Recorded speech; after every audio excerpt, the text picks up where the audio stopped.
Hello again to all of you Kenney Family Vacation video viewers. Tom and Melanie Kenney here again, going on another big long road trip, second big one of the year, and this one's going to be all around Utah. And right now we're in the far northeast corner of Utah at the Flaming Gorge Dam. We're going to be here for just a little bit today and then moving on to actually one place in Nevada. And then what else are we going to do? We're going to go to Great Basin National Park and Lehman Caves, Cathedral Gorge, Bryce Canyon, Toadstool Hoodoos, Little Hollywood Museum, Coral Pink Sand Dunes, Kodachrome Basin, Capitol Reef, Goblin Valley, Intestine Man, Canyonlands, Dead Horse Point, Newspaper Rock, and Arches. Should be a good one.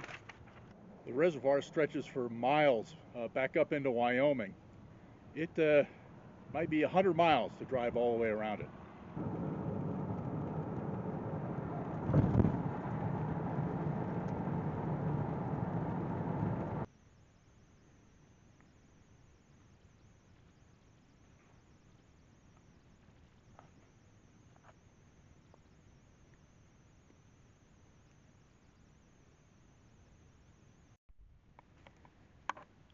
There is a railing at this overlook, but that railing just ends and you can walk right around it. And then there's just this incredibly big drop off here.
This is pretty cool. It's only about 47 degrees, but we're up at 8,300 some odd feet. Did a lot of climbing there, and there's snow-capped mountains there in the background and lots of snow right here. Thursday, April 24th, heading into Great Basin National Park, and in the distance there is Wheeler Peak, the high point in the park. You can't drive up anywhere near it because it's still too snowy, so I'm not sure how much we'll do today. We are going on a cave tour, though, to Lehman Caves.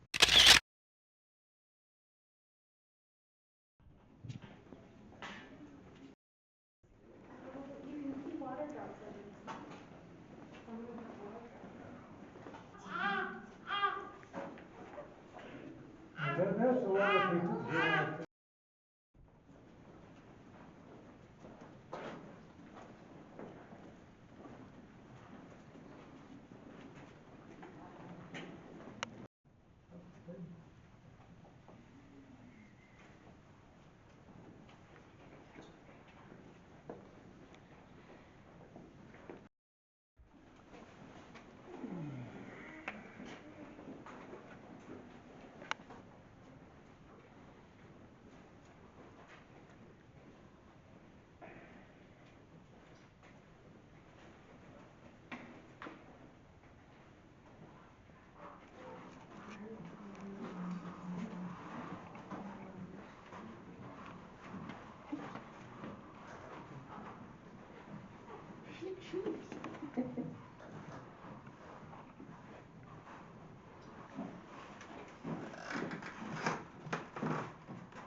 have cave turnips. They're one of the mystery stories of this cave and the other caves they occurred in. Nobody knows how or why they formed because they're hollow. They're not Christmas tree ornament hollow, more like geode hollow, but they are hollow. Nobody knows how or why that happened. We think that during an ice age, when it would have been 8 or 10 degrees cooler in here, quite a bit wetter, that maybe those bubbles stayed stable long enough for a layer of limestone to form over them. And that's what started a turnip, but we really don't know.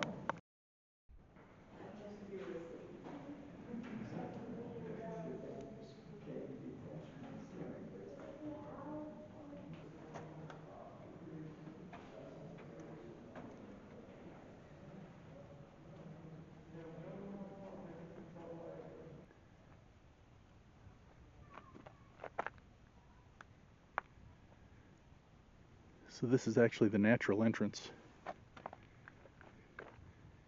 The thing over it keeps everything out except the bats, that lets the bats in. And it's really just sort of a hole in there now, but they basically covered the whole thing up with cement some time ago. Well, Lehman Caves was pretty cool. We really only got about half of the tour because they're having problems with the lighting in part of the cave.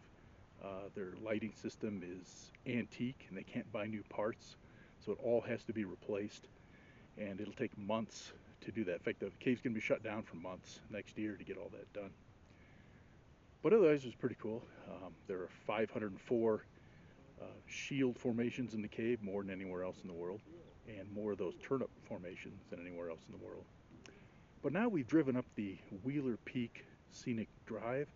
As far as the gate will let us go, it's blocked beyond this point because there's still too much snow up on top. And we're now at the Mather Overlook.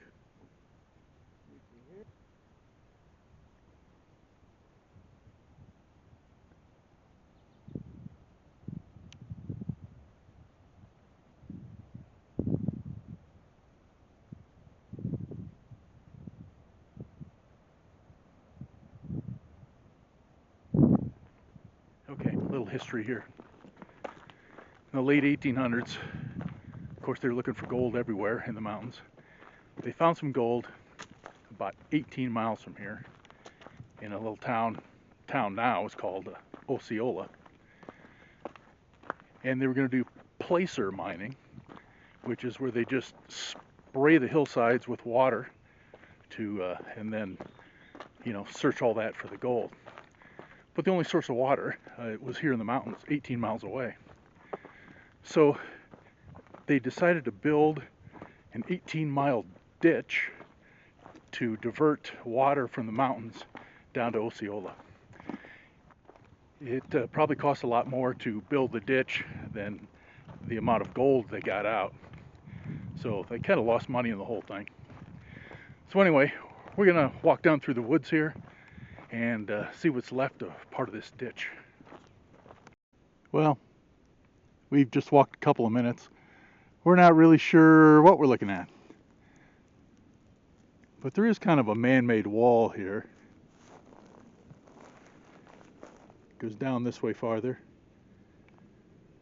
So I'm kind of assuming that's part of the construction, but again, they closed this whole thing down about 1900. So there's been plenty of time for everything here to grow over it. Yeah, we're not really sure where this goes, so we might turn it around.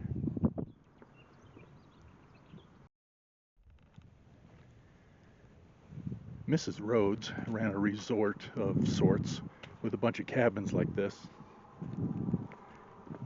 in the 1920s.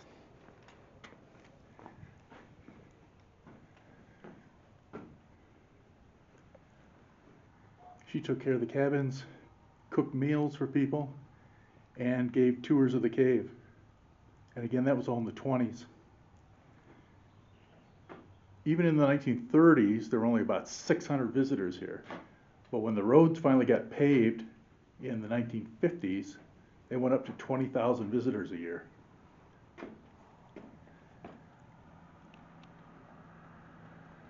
Way out there is Notch Mountain. That is 50 miles away across the valley. Great Basin National Park is really remote. And the town of Baker, that we're staying kind of outside of Baker, is just hardly a town. It's tiny. So there's nothing within 50 miles. So it's a designated dark sky park. And they even have this cool little amphitheater, which we're thinking about coming back to after it gets dark and just laying down and staring up at the sky. But it's actually supposed to look like this, so we might not do it. One other note, Great Basin is home to the bristlecone pines, which are the oldest living things on Earth. The trees are up to 5,000 years old. The main grove of bristlecone pines is way up in the mountains there behind me, and that's where the road is blocked off. It's still too snowy to go up there. So we knew we'd miss out on that. Kind of a shame, but that's the way it goes. Stopping for a second at this ranching exhibit. It's just a little thing off the side of the road.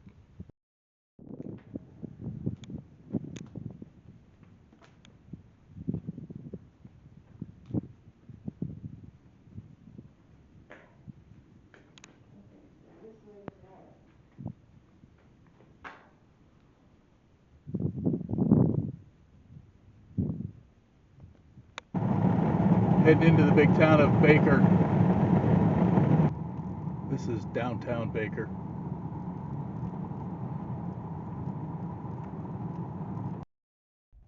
And now we're going to head off to this archaeological site in the middle of nowhere.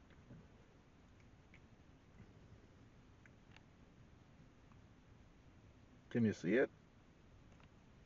Well, you've got to walk out into the valley a little ways, so let's see what's out there. Not much out here now. 700 years ago, the Fremont culture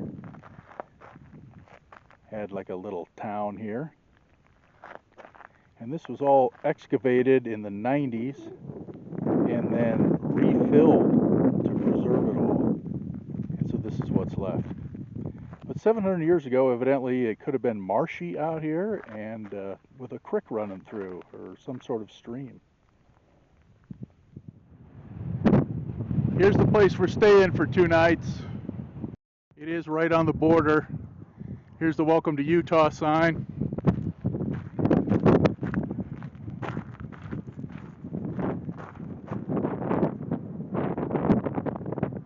Here's the Welcome to Nevada sign. It's really just a gas station, a few rooms, and there is actually a tiny little casino and restaurant inside.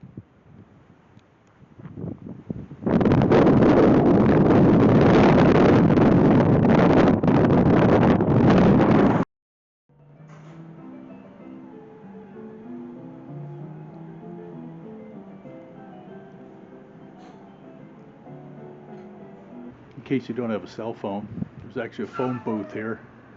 I haven't actually seen a phone booth in a long time. Room number 4. Friday, April 25th, first stop of the day.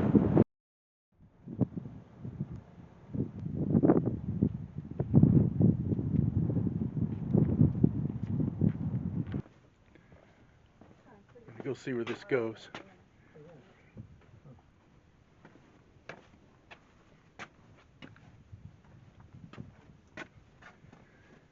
It's about a foot wide here at the bottom, but it's easy to fit through. Oh, wow.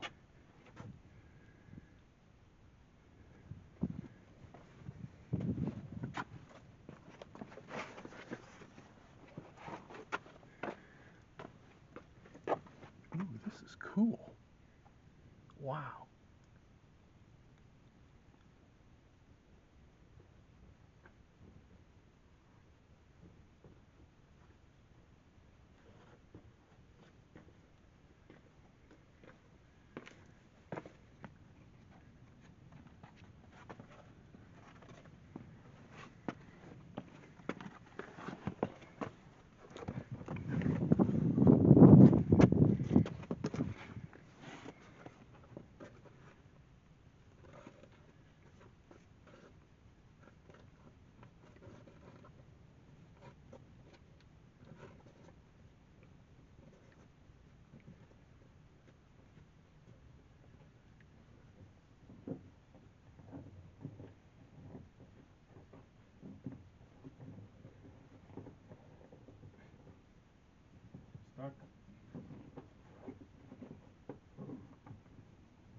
dead end.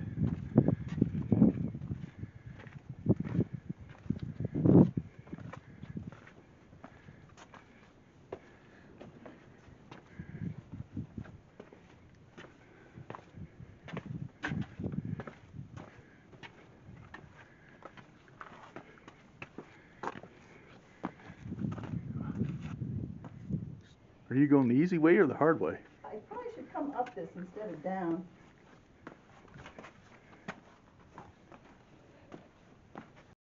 It just like tunnels out. So it just, out oh, forever. that's weird. It just sort of ends in a, Wait, it goes up so far. yeah, I mean, I don't know how far that is. 70 feet, maybe more. I don't know.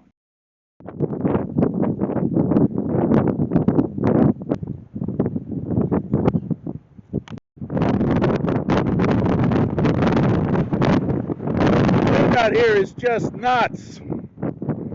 They said it was super windy, very unusual, and I guess they were right. Wait, I'm coming. So this branches off to a real skinny one here. I don't even know if that goes anywhere.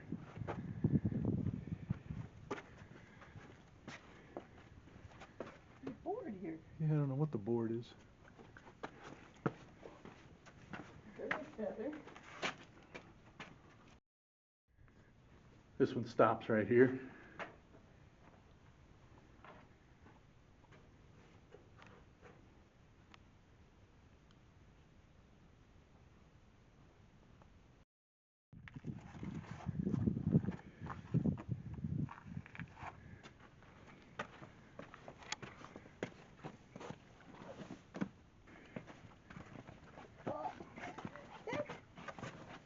Oh my goodness. That's pretty skinny.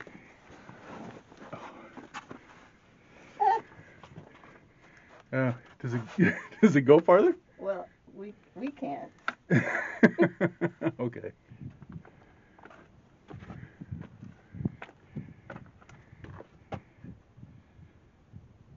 There is a lot more to see here. There's probably a 3-mile loop trail we were going to do, but it's just too windy. So we're going to call it quits here and move along. Okay, Melanie's contacts are really bad. There's just nothing but gravel blowing around in the air. It's just, it's bad. Okay, back into Utah. We're up here at about 10,460 feet in elevation. It's a windy and cold 43 degrees.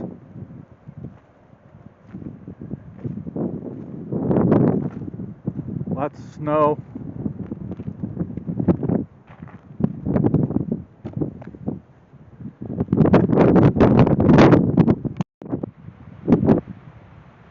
So Cedar Breaks was not really on our original itinerary, but we knew we were kind of in the neighborhood, so we thought we'd stop here. Melanie checked and the south entrance was closed, but the north entrance was supposed to be open. So we drive up here to the north entrance and can't get through. On our way to Tropic, where we're going to stay, which is near Bryce Canyon. This is just close by, and this is called Red Canyon, and it is just so red.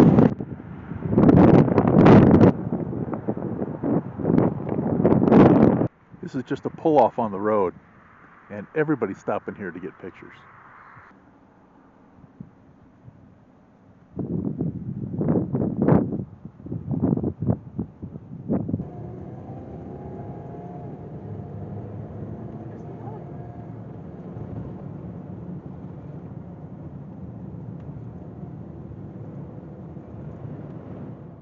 Okay, we're in the town of Tropic, just outside of Bryce Canyon, and this tiny little cabin is where we'll be for the next 3 nights. All right, how's it look? We have a TV. Couple of beds, A TV. a TV, yeah, which we have not had For 2 days. in a couple of nights. And we had such spotty internet, it was ridiculous in the last place. And then we've got a bathroom, just a shower.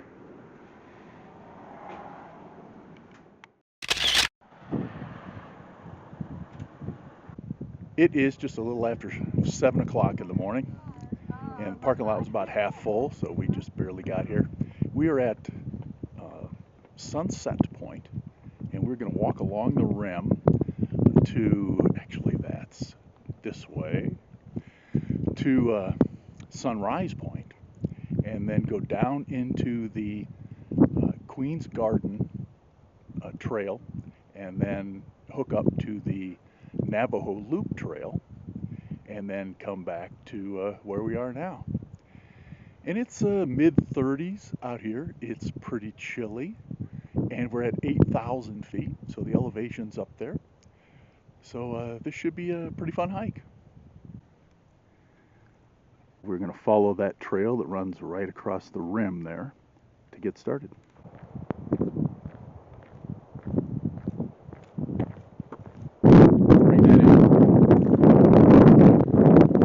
We're here. We just went on the rim trail. We're on the Queen's Garden Trail, so we're going to go down here, which is the easiest way down in. Take a spur over to a rock, Queen Victoria, to look at. And then we're going to follow this Navajo Loop Trail, which goes way down here and back up. And the last part of it goes up a whole bunch of switchbacks, really steep, up to where we parked the car. The total hike will be about 3 miles.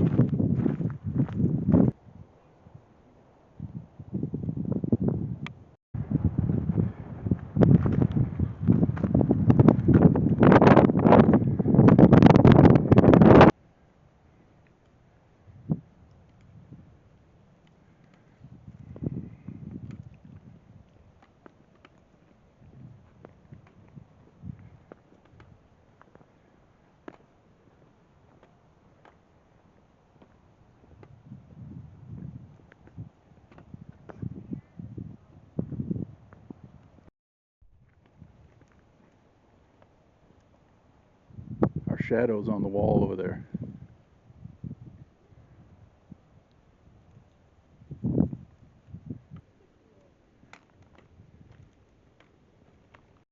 Just so many cool shots.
Okay, we'll take the spur to the right to go see Queen Victoria. I'll show you the rock here in a second. It's supposed to look something like that.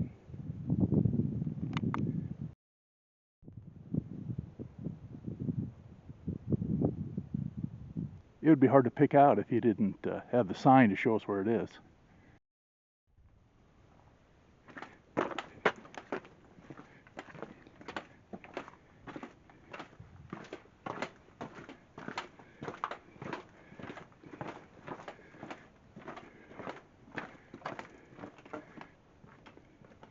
in the trees a lot more here.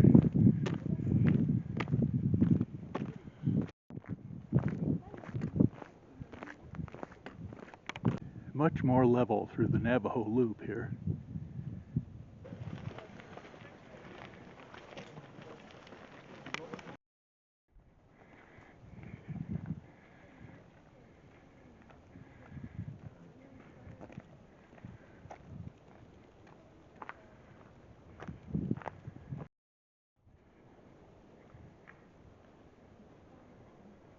Short spur to the right for the two bridges, and then we go left to go up the switchbacks.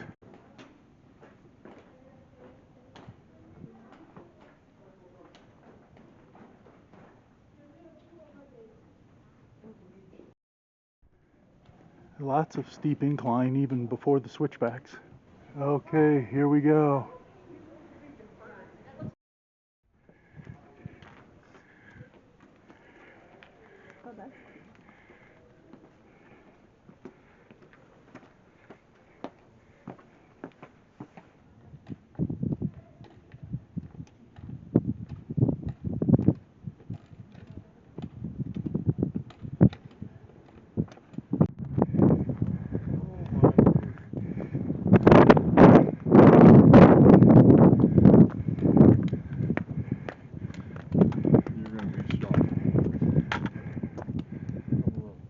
Okay, that's Thor's hammer.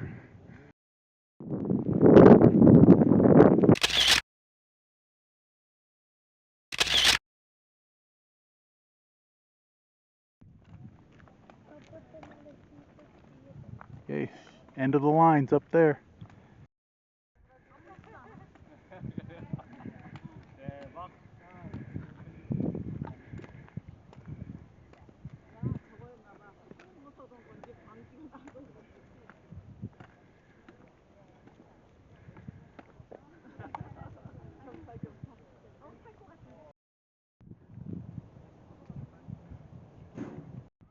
And that wraps it up for the Queen's Garden Navajo Loop Trail. Pretty hard at the end, but worth it. That took us exactly 3 hours, which is too long, but who cares?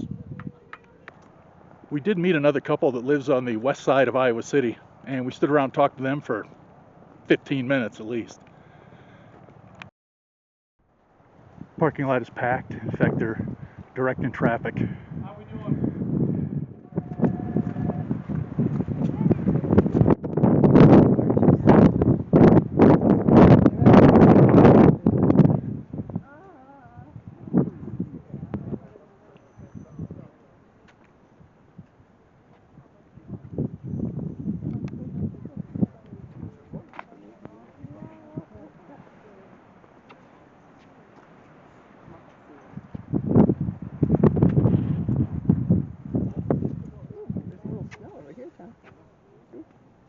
Did you get the snow? No.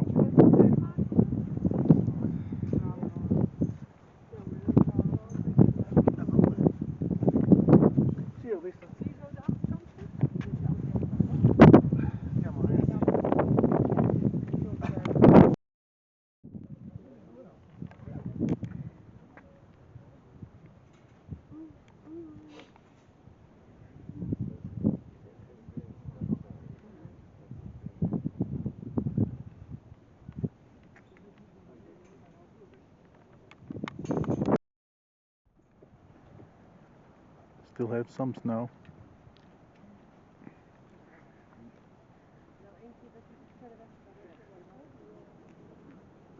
Looking at the trails.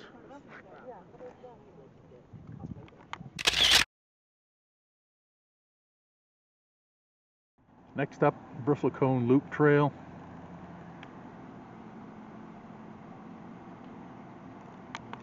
It says 1 mile easy, but it looks like a lot of elevation gain. Well, 200 feet.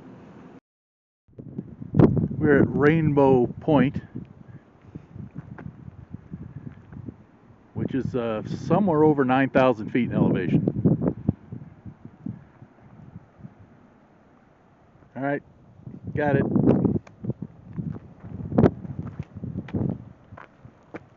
Okay, we're just about at the farthest point in the loop.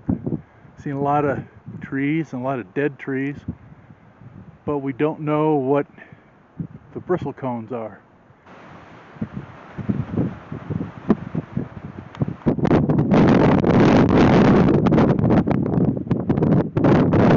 It's obviously super windy and pretty cold out here at this point. They found the bristle alive! The oldest ones here in the park are about 1,600 years old.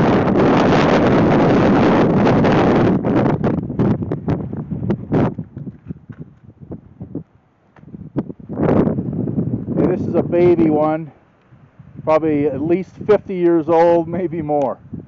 Yeah, you're supposed to be able to see peregrine falcons around here, but I don't know.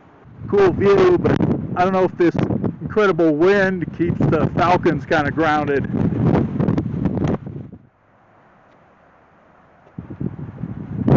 It's actually a lot bigger than I thought it'd be.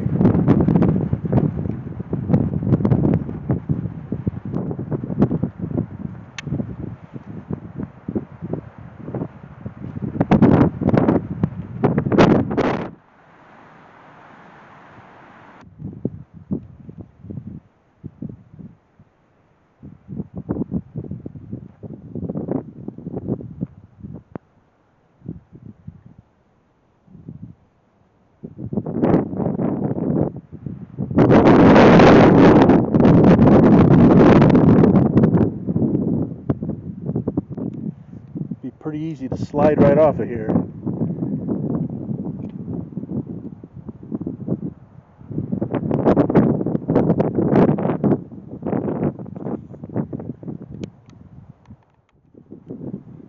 I think we kind of did it right here at Bryce Canyon. We got here really early in the morning, well, 7 o'clock or so. Got us a place to park, did our big hike, the Queen's Garden and Navajo Loop, and up the switchbacks, so that was fun. And then we saw some good looking overlooks, and then drove down to the far end of the park to do another hike. And then here we're gonna check out the lodge, and then on our way out back to our cabin, we are going to do one more short hike. Last hike of the day is the Mossy Cave Trail. It's supposed to be about 9/10 of a mile. Although we've got some added on here because we had to park in the overflow parking about a quarter of a mile away. So another busy one, but short, should be fun, and good for one more here to close out the day.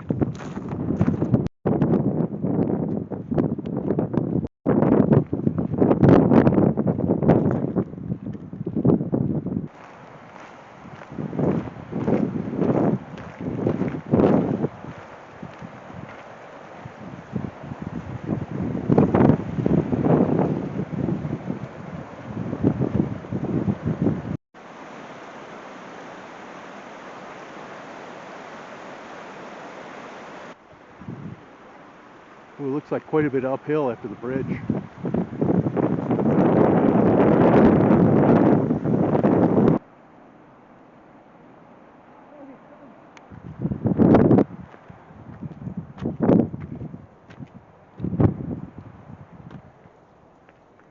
During the winter, there must be lots of ice.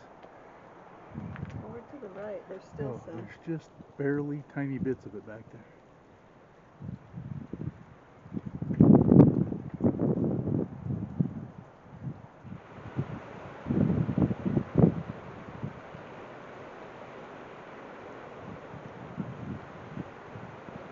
Just a quick hike back to the car, and that'll wrap it up for Bryce Canyon. It's Sunday, April 27th, about 11:30. We're walking to the Toadstool Hoodoos. This is another place that's really in the middle of nowhere, but it's right off the highway. Melanie says 0.8 miles out.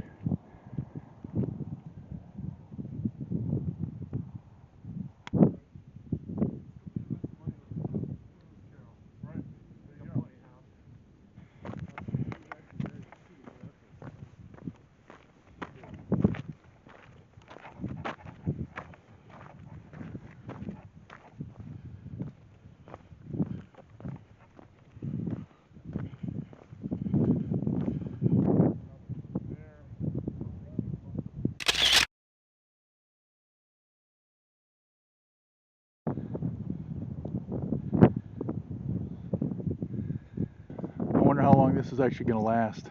That skinny part's not a whole lot more than a foot.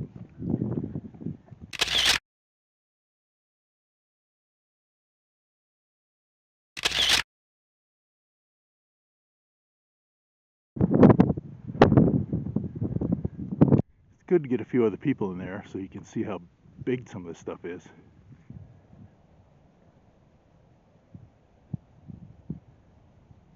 From here, this looks like it could break and slide off pretty easy.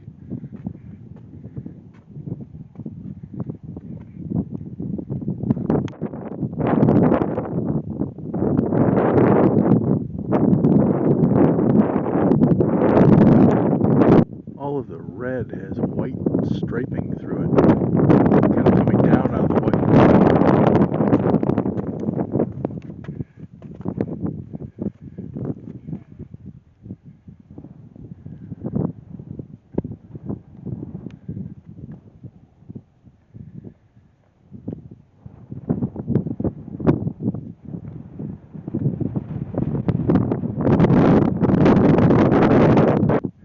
Didn't know this big canyon was here.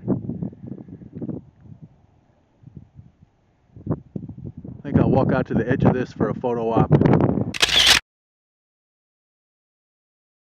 Just when I was saying that they're only in the red rocks.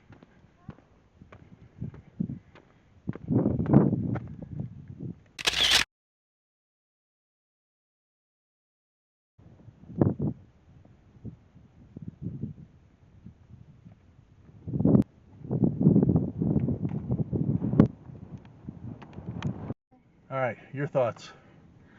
It was enjoyable. It was fun to walk out there and explore. Yeah, it was kind of nice. We didn't really know what to expect, and when we first got out there, we kind of didn't think there was very much. But after you walked around a while, there were some cool things to see. We didn't know that canyon was back there, nor the white toadstools, so that was kind of neat. Not really a destination spot, but for us, traveling around a bunch of different places, it was good. We're stopping in the town of Kanab, which is a reasonable sized town in this part of the state. And we're gonna just check out this place.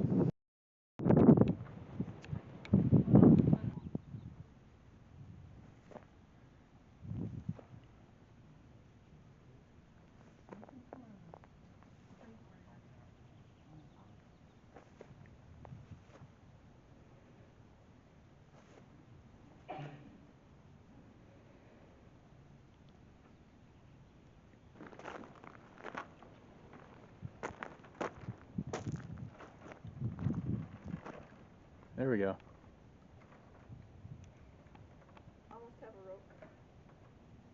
There are little bits of movie history here. This barn was actually dismantled and moved here and set up again, and it was part of the Clint Eastwood movie, The Outlaw Josie Wales. This was also in The Outlaw Josie Wales. This is the big ending.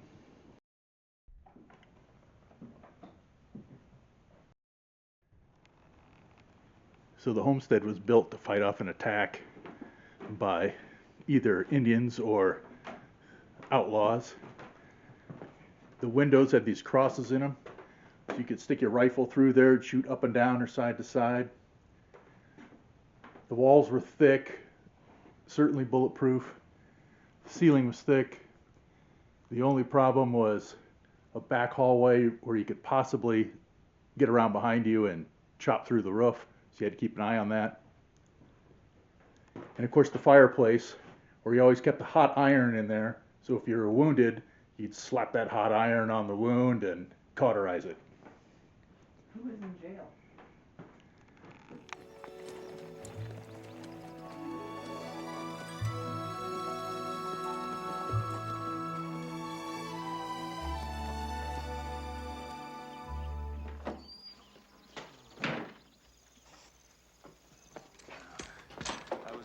Place to hole up, I'd pick this one.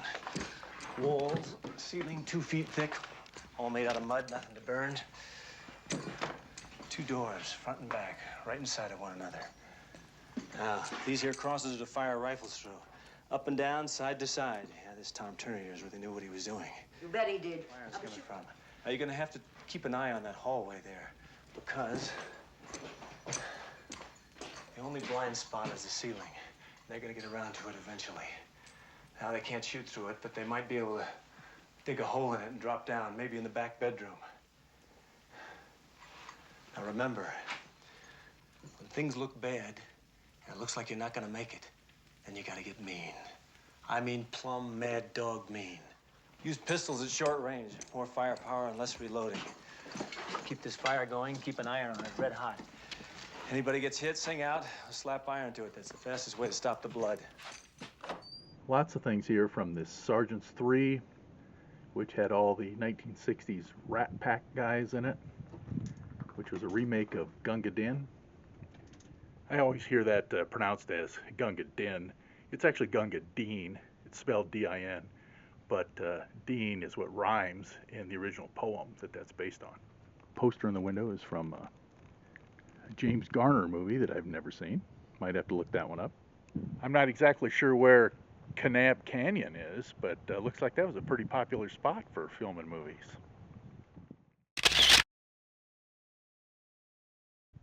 Stretch for 7 miles. 7 miles. They don't look coral pink to me. They look orange. This is a little hard to read, but a lot of movies are filmed out here, including parts of my Clint Eastwood favorite, The Outlaw Josie Wales, as well as Westworld with Yul Brynner, mid-70s sci-fi movie. That was pretty good. And then Arabian Nights from 1942. I don't think I've seen that. But McKenna's Gold from 1969. Definitely saw that. The big finale in that was filmed at Canyon de Chelly. We were just there a little bit ago. And also One Little Indian, which was the James Garner movie that they had a poster about back at the Little Hollywood Museum in Kanab. So quite a list.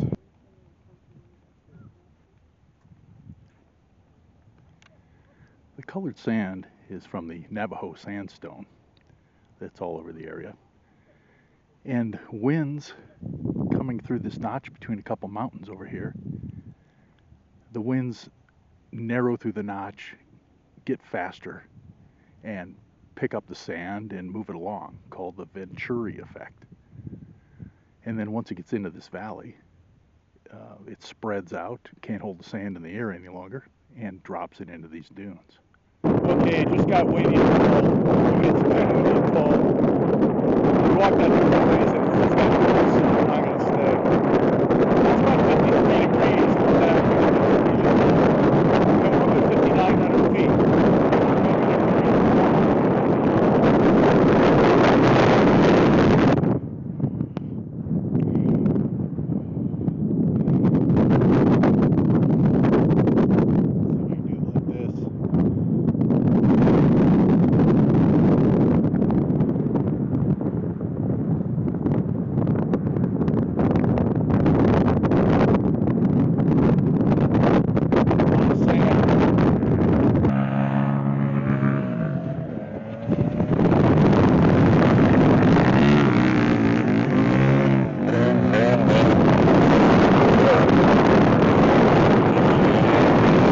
We also think there's rain coming in. Looks like it.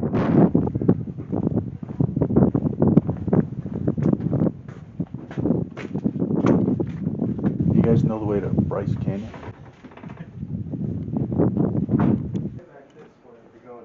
Now this is cool. I love this guy right here.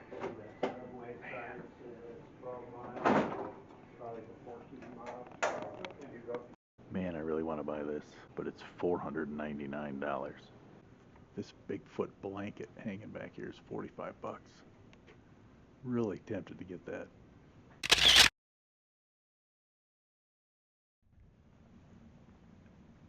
Monday the 28th. Gotta go over the ravine.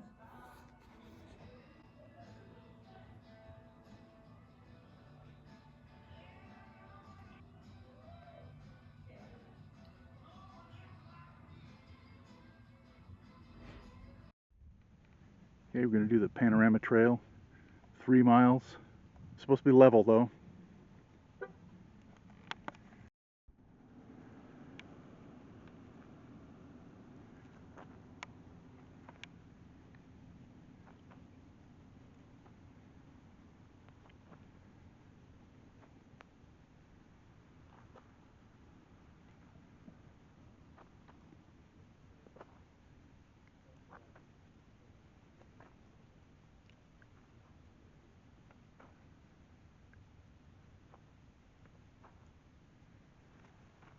All right, let's go.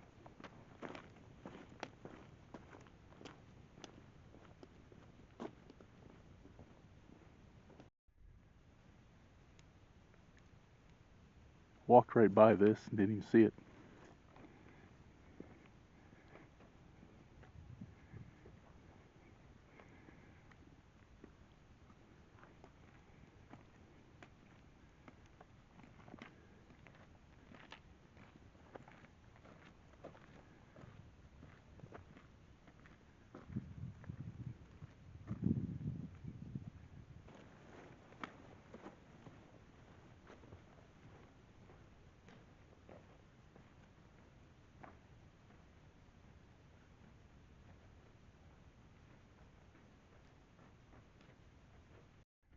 All right, I don't really get this. These obviously look like handprints. Like it was really soft. So I don't get it.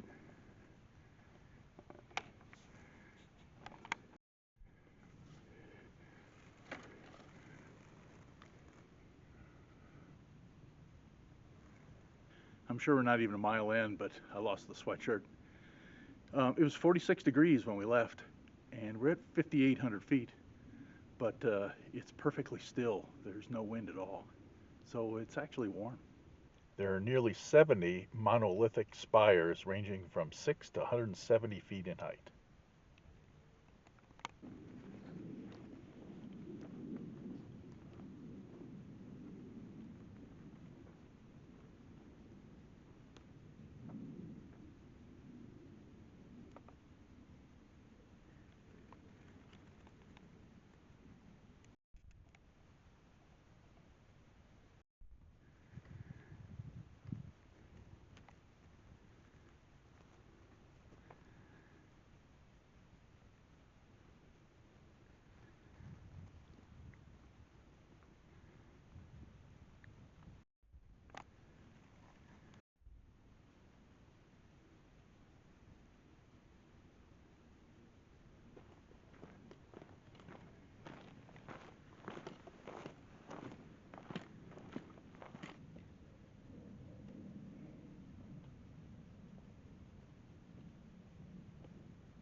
Gonna go check out the secret passage.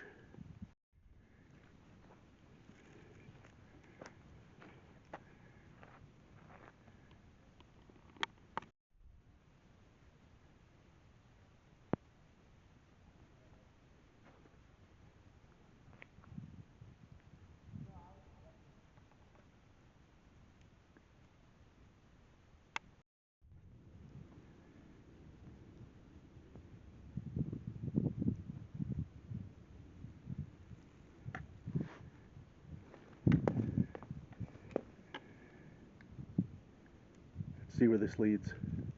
I was hoping for a slot canyon back here, but got nothing.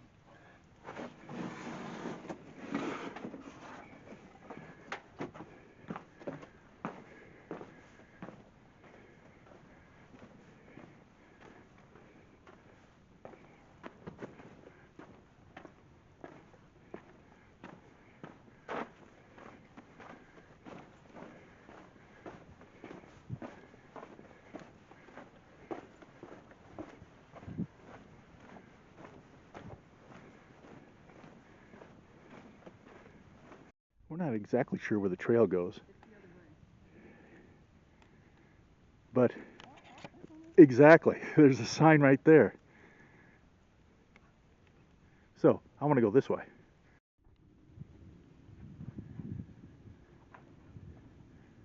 I'm glad we took this secret passage off loop, off the main trail. It's been kind of cool.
I really can't remember what we got on the way in,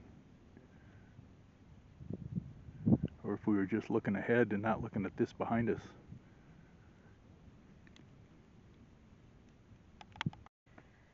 Okay, so what'd you think of the panorama trail?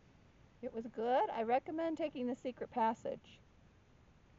I agree. The trail got better as it went on, and adding the secret passage little loop on the end, or the far point, was really a good idea. So it was great. We liked it. It's another park where it may not be really a destination park, but it's a great stop on our trip. And too bad, but no Sasquatches. We just drove a mile and a half, maybe, down a pretty sketchy little road. And looking back then behind us, we see that the storm's coming. But we drove out here to see Chimney Rock.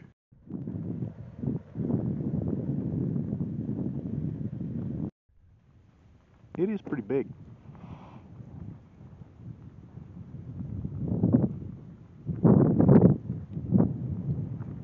Pretty popular spot for being a little ways down a bad road.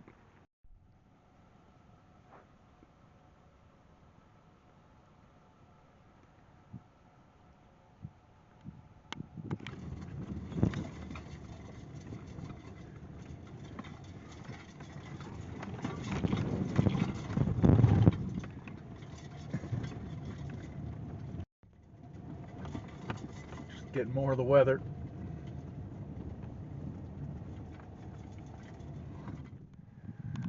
Stopping on Highway 12, somewhere near Henryville, about 7,600 feet. And it's been raining a little, and now that we're up here, it's snowing a little. Just pulling out at another turnoff, take in the view. So I think our road goes over this way, and then down.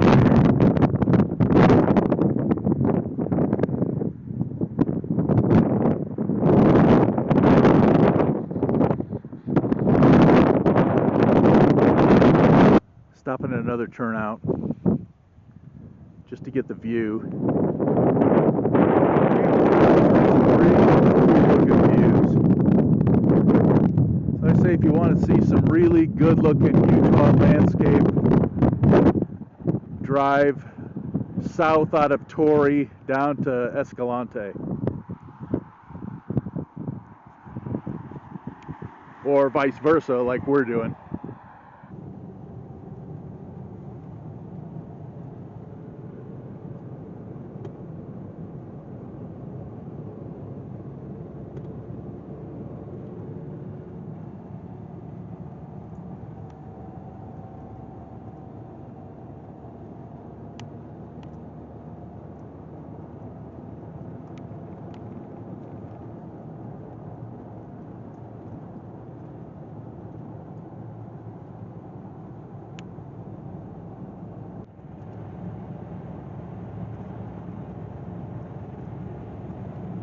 like a winter wonderland up here. And we're north of Boulder, heading towards Torrey. Oh my goodness.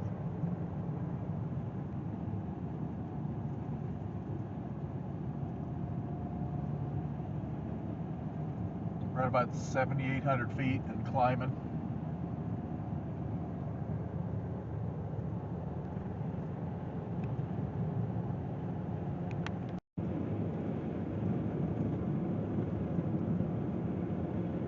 We're a little north of Boulder at Homestead Overlook, about 9,400 feet. Can't read the signs. This is at the Larb Hollow Overlook.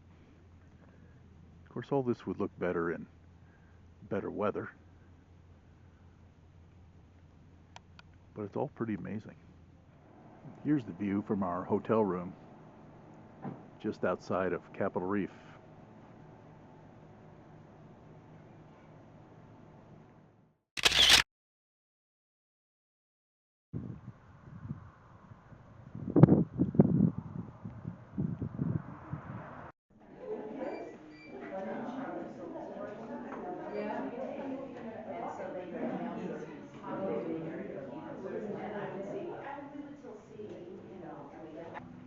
First stop in Capitol Reef was the Gifford House in the little town of Fruita, which is just a big orchard area along the Fremont River.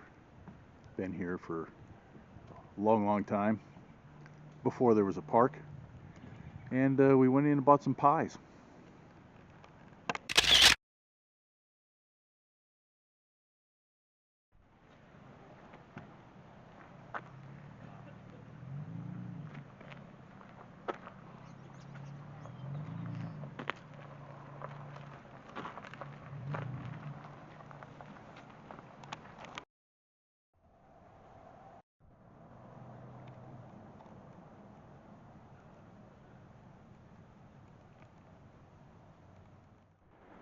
Our hike today is up to Hickman Bridge. What's it say about the bridge? The bridge is 133 feet long and 125 feet high. Okay, it's 1.8 miles round trip, so not very far, but it does ascend 400 feet, so that'll feel pretty steep.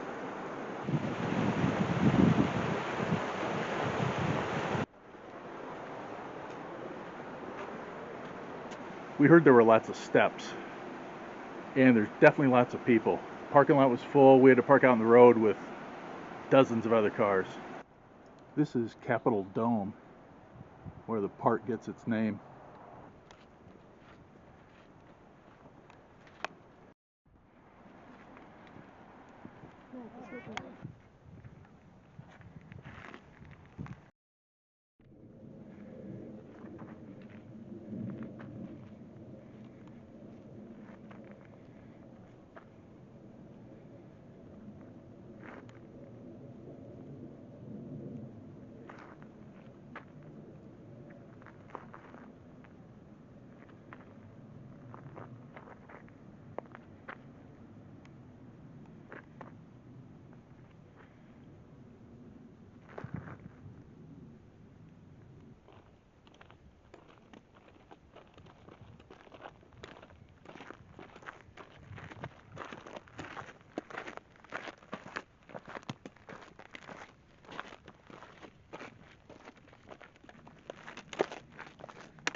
Back uphill again, but I really do think it's right around the corner there.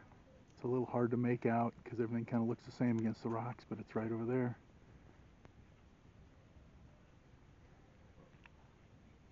So the trail loops under the bridge and then back around to here.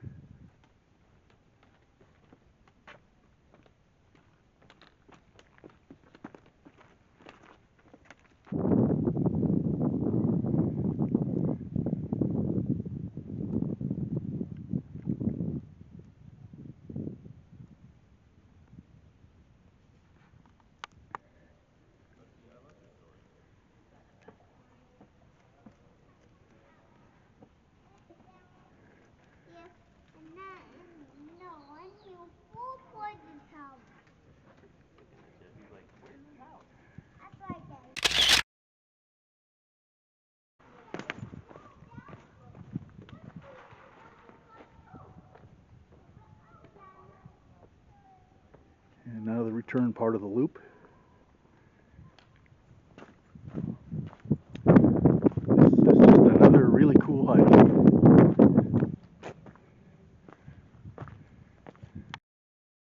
On a nice day, every view is just spectacular.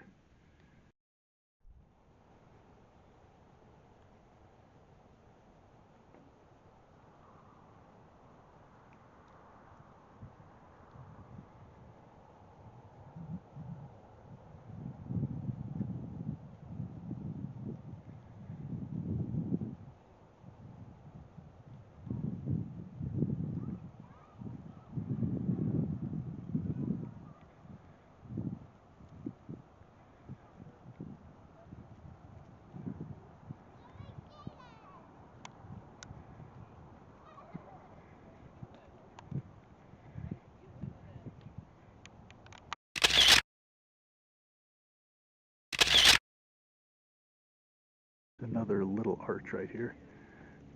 Everybody's stopping to get pictures under it. Can't really get to it from this side. About a 10-foot drop into the rocks.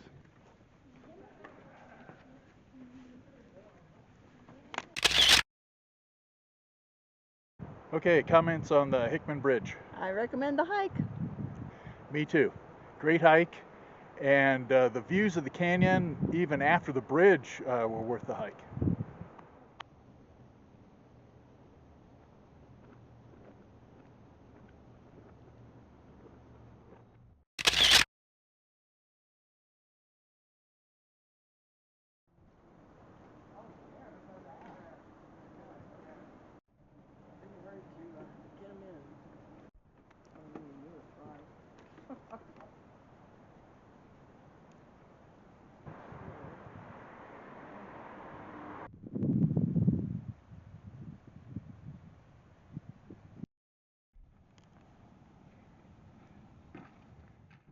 Heading down the scenic drive. Got a couple of windshield shots.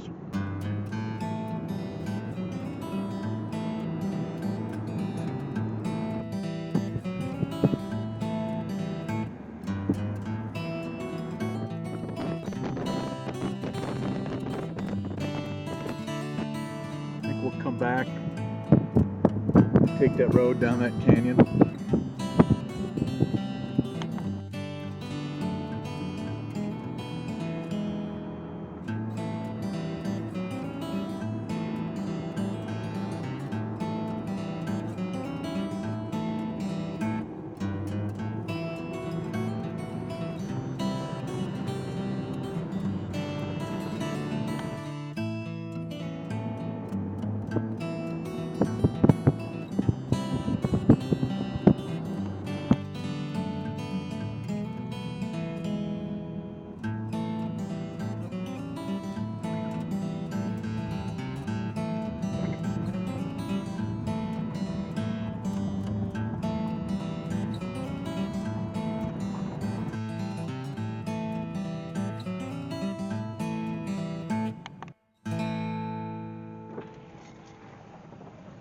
We're going to take the gravel road into Capitol Gorge.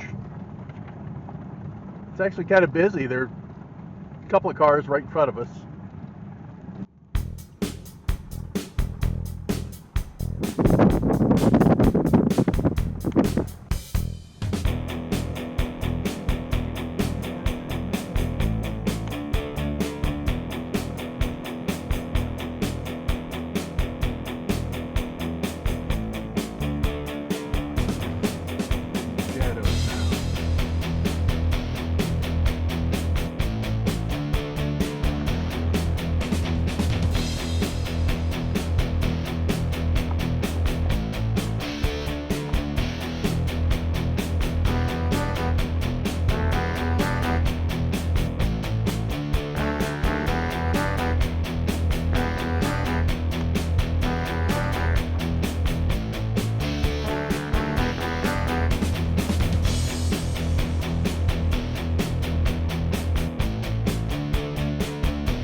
This must be the end of the line.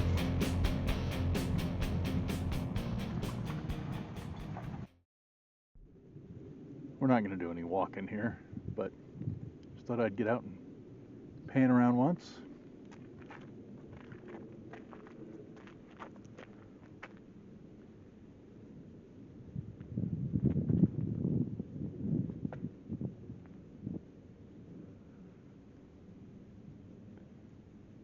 There are quite a few cars here, though.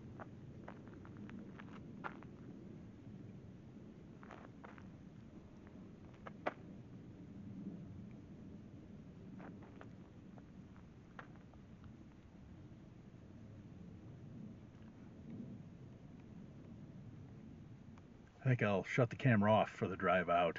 Keep both hands on the wheel.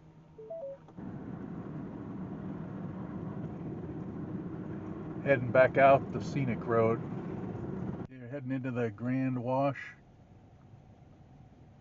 It says do not enter if a storm is coming.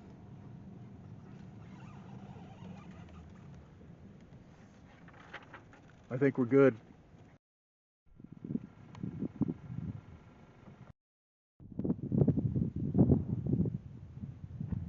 So these are old uranium mines, now closed off.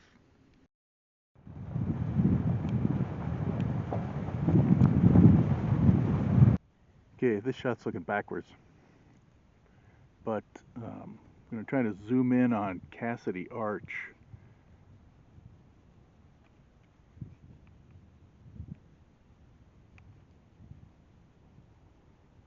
Okay, you can hike up to Cassidy Arch, but it's a long hike, pretty steep, a lot of elevation gain. So we opted for the Hickman Bridge this morning, and I think we made a pretty good choice.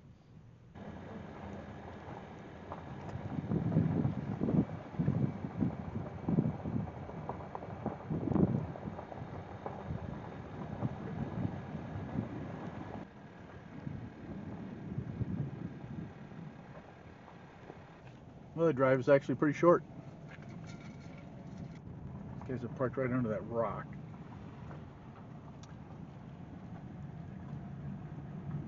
Lots of overflow parking out here on the road. These are the Echo Cliffs.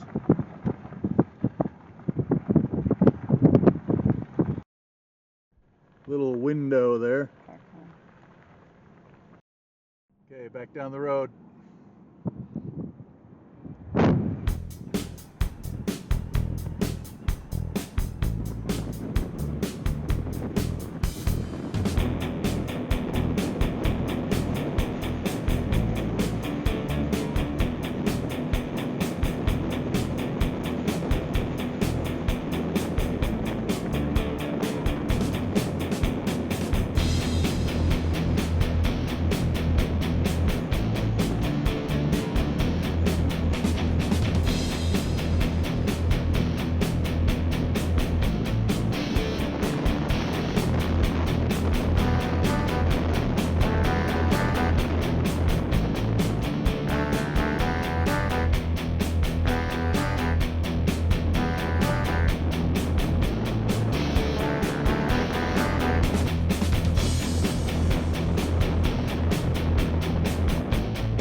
Driving to the Goosenecks.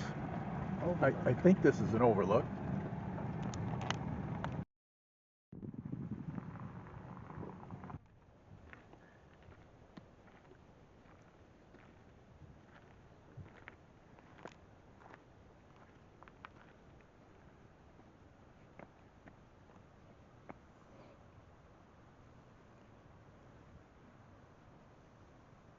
That's Sulphur Creek, 800 feet down.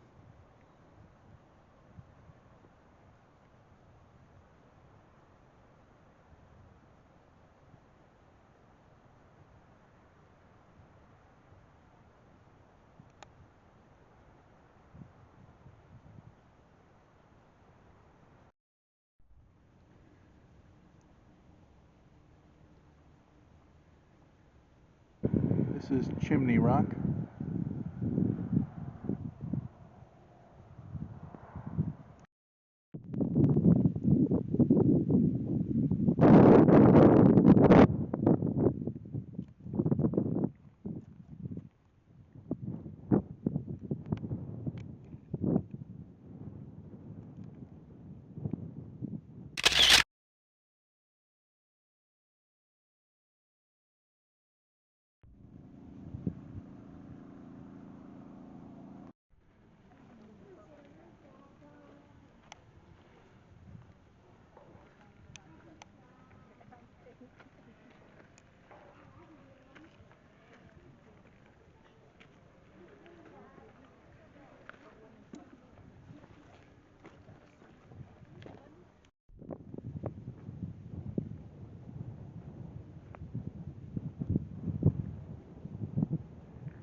So we're in Goblin Valley, which is connected to Little White Horse Canyon. And we're going to do a little bit of walking around in both. Here we're going to walk through the Goblin Valley. You can kind of roam freely wherever you want, so we're going to do that for a little bit. But then we were going to go to Little White Horse Canyon, which is a slot canyon. And it's a mile or so walk to get to the Narrows part.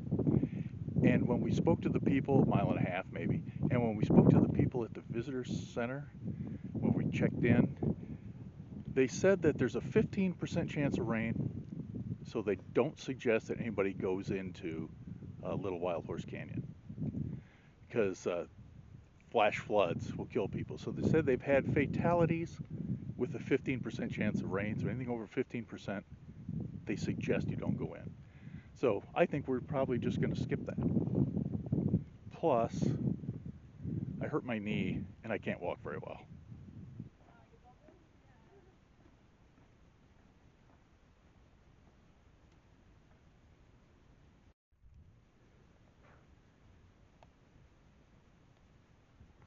Everywhere.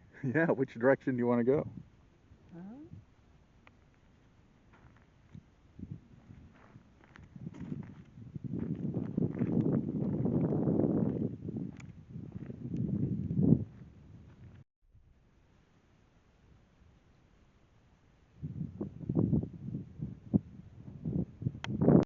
So I've had a sore left knee for a few months, and all the hiking on this trip has really gotten to it. I got smart, brought a brace with us and a lot of ibuprofen. That's helping, but it's really going to limit the rest of my hiking.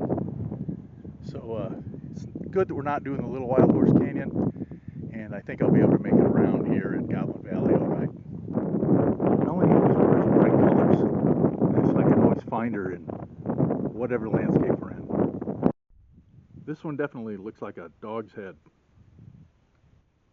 Just can't take a bad shot in here.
Tom's knee is giving him a lot of problems.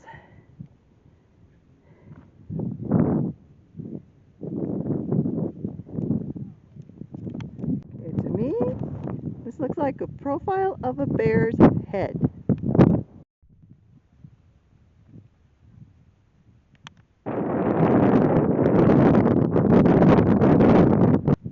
And I think you can see the snow-covered mountain over there in the distance through this peephole. Looks like they're all right next to each other, but there's actually a bunch of wide open space out there. Pretty big area. This is a little different because it's actually just outside of the actual valley part. But I think it's kind of the iconic formation for Goblin Valley. Okay, so somewhere in the middle of Goblin Valley, my knee started to hurt. I don't know if that's the ibuprofen wearing off or if I twisted it or did something, but that didn't work out very well and it hurt a lot. So I sat there for a while, or stood there for a while, trying to figure out what to do. Finally tried to start walking. It took me 20 minutes to go about 100 feet, and until I finally figured out how to use the walking sticks and do it with the least amount of pain. And I kept thinking, I wonder what it's going to cost us to have somebody come out here with an ATV and pick me up and take me back in. So I finally decided excuses are for wussies. So I toughened up and got out of there. And this is a yurt, and these can be rented out so that you can stay overnight.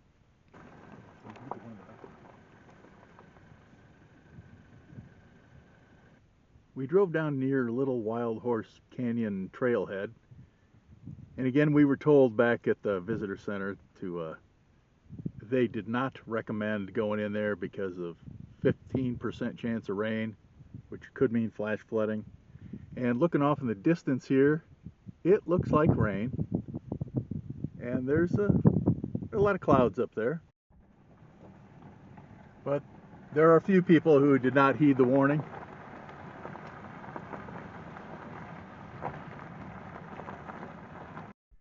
Hey, we're checking out these campgrounds, and then there's a disc golf course that runs like all along through these campsites.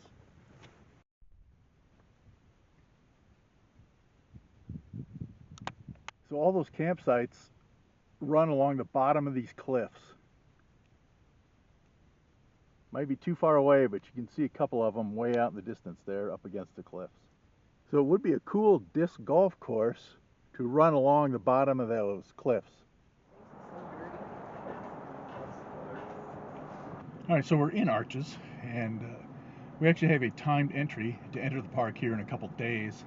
But since it's 4 o'clock right now, or just after 4 o'clock, you can get in without timed entry. So we thought since we're here and we're going to drive in, and just drive around a little bit, see what we can get, maybe shoot some video, maybe not.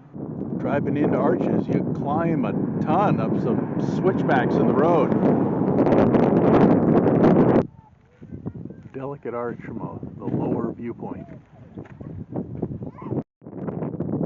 Here at the upper delicate arch viewpoint, and some raindrops are coming in.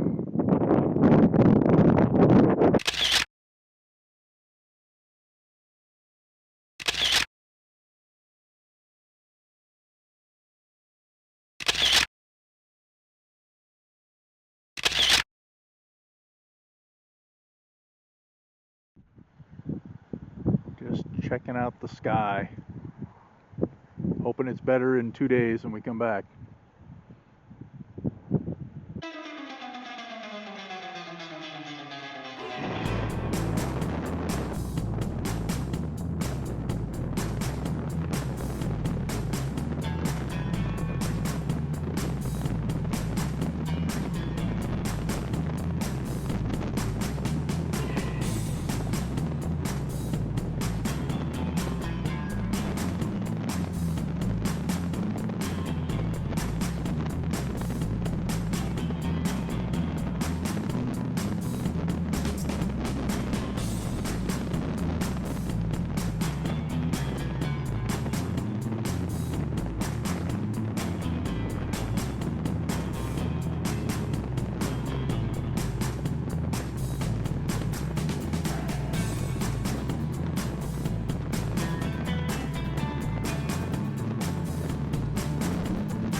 May 1st, big day today.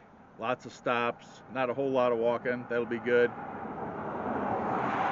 Right along the highway, almost entering Canyonlands, and stopping to look at some pictographs or petroglyphs. As I understand it, petroglyphs are chiseled into the rock, scraped in. Pictographs are painted on. These are definitely scratched in. Gotta go this way to look for some more. Look for the famous one over here. Alright, this is only about maybe 2 feet high and 20 feet up the wall, 25 feet up the wall.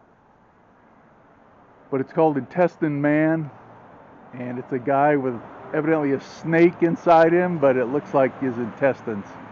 And this is clearly painted on, so it is a pictograph.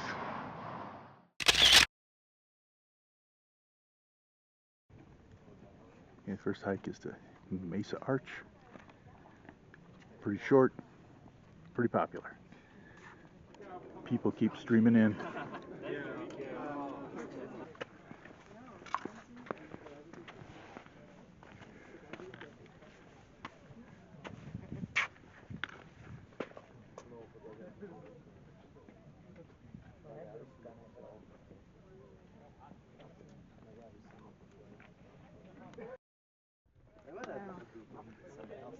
I know.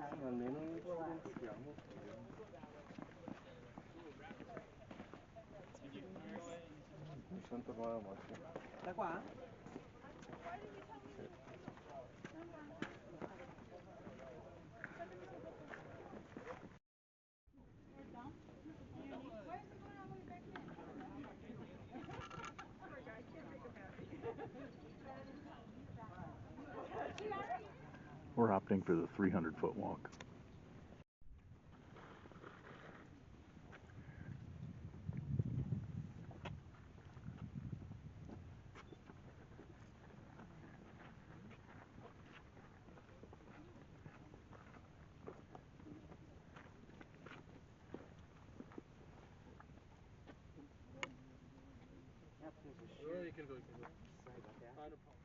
Hey, this is the Orange Cliffs overlook. It's kind of cool because there's no guardrail.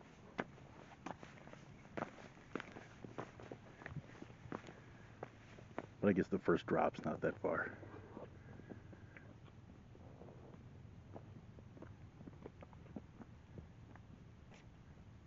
The Green River out there.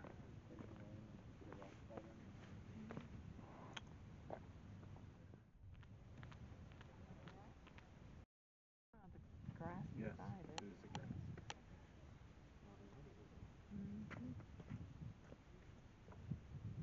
Almost looks like a road. Yeah. It was in the early days.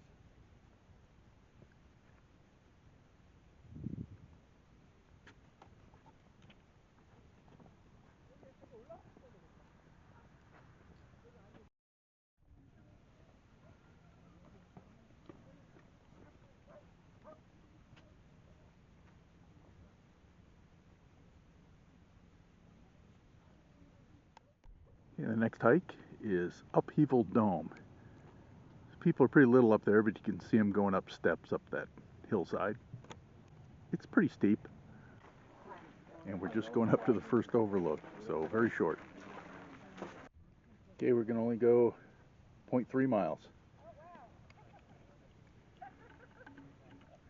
But it's uphill and steep. Parking lot is full with overflow parking down the road.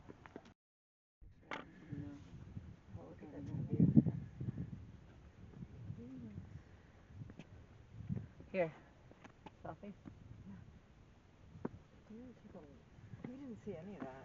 So I want to see where the overlook is. Remember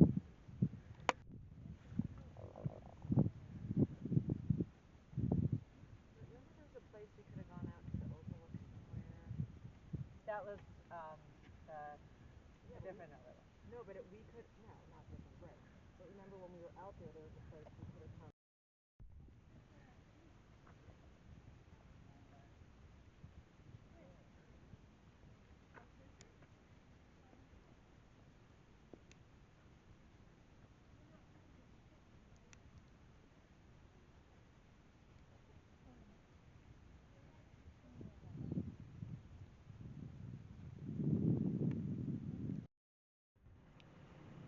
just checking out an unnamed overlook.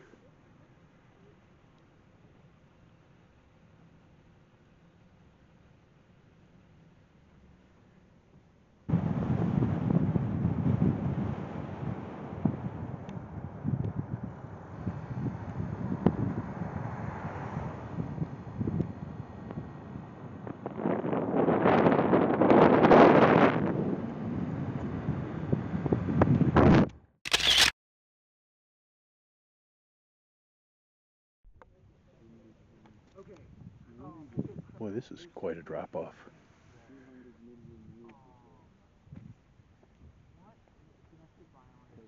Cool view right here.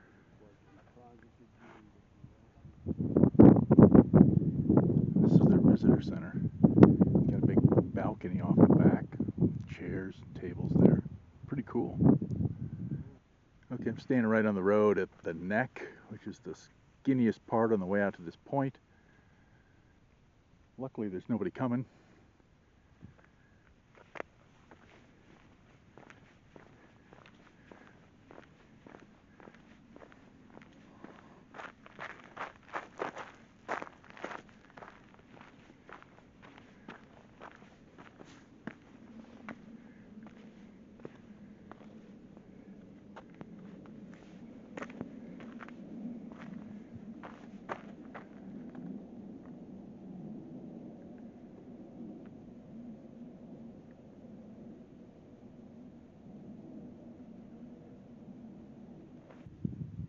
I'll do this one more time, going back across the road.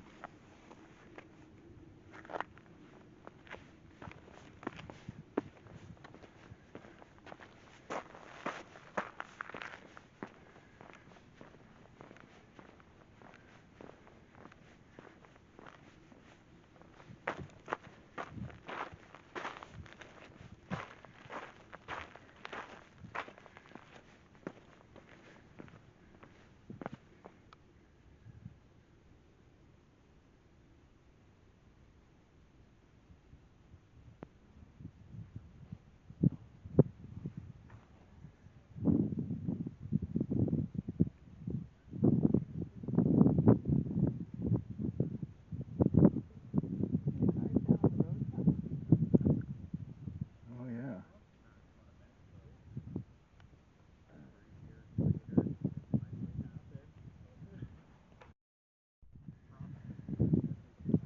Let's see if we can see the cars down on the road. There it is.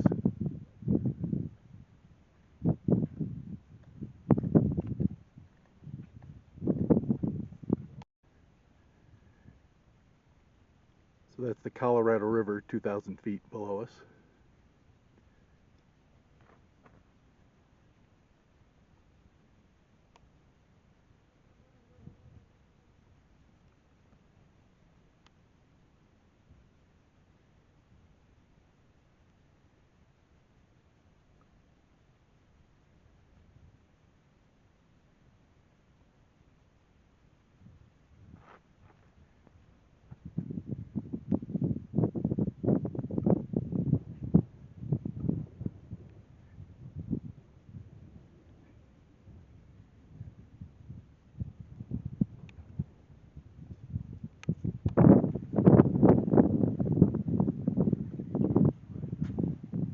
So this is called Dead Horse Point, and the name comes from years ago when they would herd horses out here through that narrow neck that I was at a little bit earlier, and keep them out on this point where there's just cliffs on three sides and just that narrow escapeway, and then they would fence that off with sticks and trees and stuff and just keep the horses out here so they couldn't go anywhere unless they wanted them to.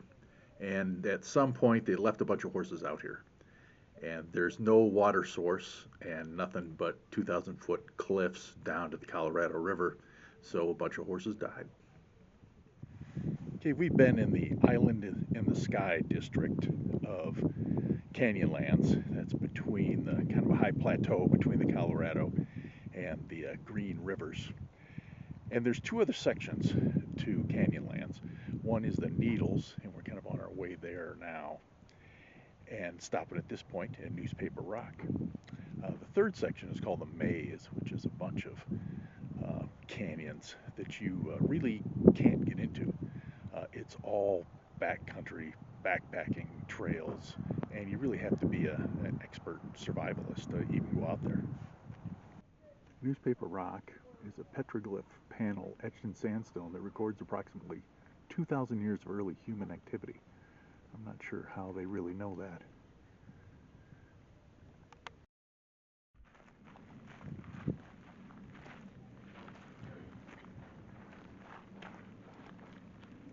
That's pretty crazy. There's a lot there.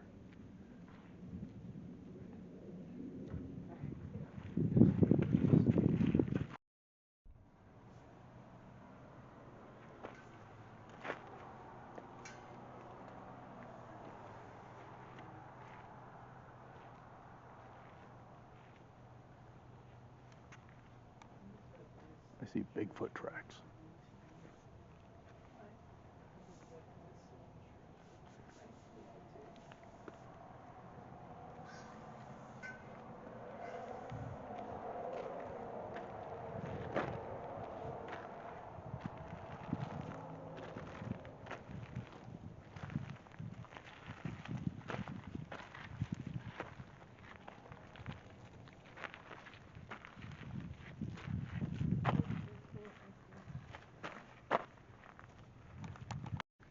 Okay, we'd heard of this place and seen pictures of it before, but they were all kind of close up.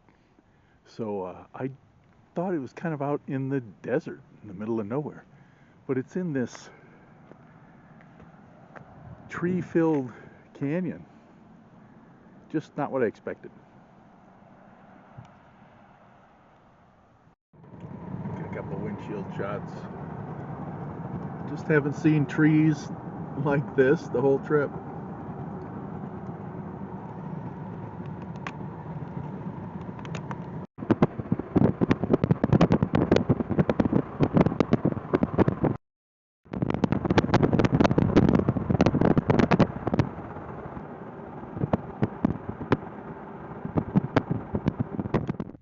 Okay, we're taking a short hike here over the to the potholes overlook.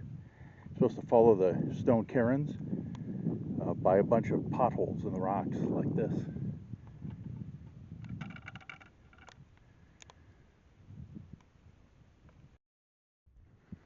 These are all pretty far away, but we're thinking these are the needles that give the Needles district their name.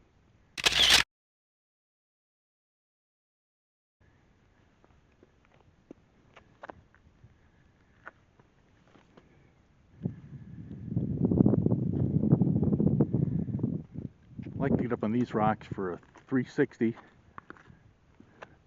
but we'll keep following this trail and see where it leads us.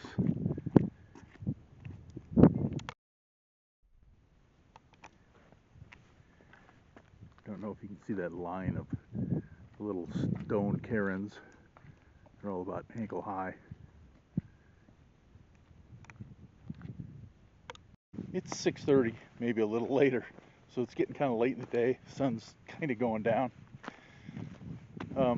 Like I was saying, that the park's really big. Got 3 districts: the Island in the Sky, and then Needles, and the Maze. We definitely won't get to the Maze, but the Needles district where we are, it took us 2 hours to get from one section to the other. It's just that far. You've got to go way out of the park, you know, drive way down a 2-lane highway, and really scenic, but it just takes forever to get from one part of the park to the other. So the Island in the Sky is the main part where most people go. Fewer people go here, especially at 6:30. There's just nobody anywhere. And then, like I said, the Maze district, you really have to have permits to get in there. Because I don't even think there are any roads. I don't even know how you get there.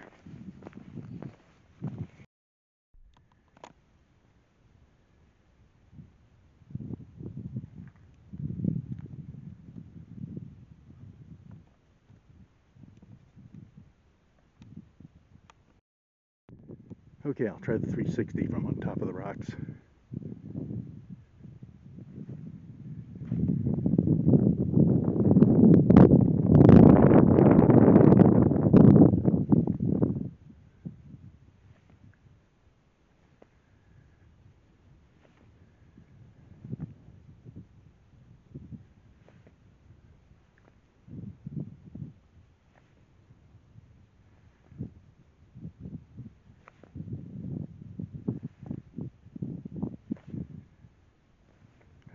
sun out of it.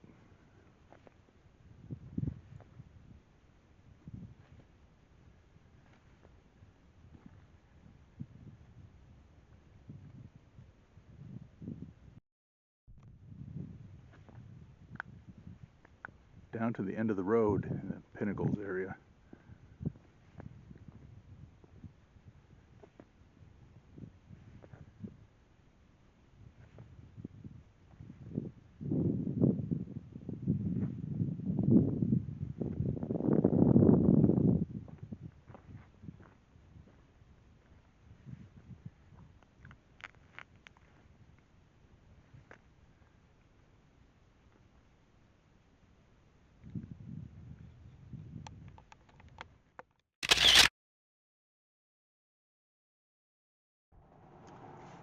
Okay, back to Arches.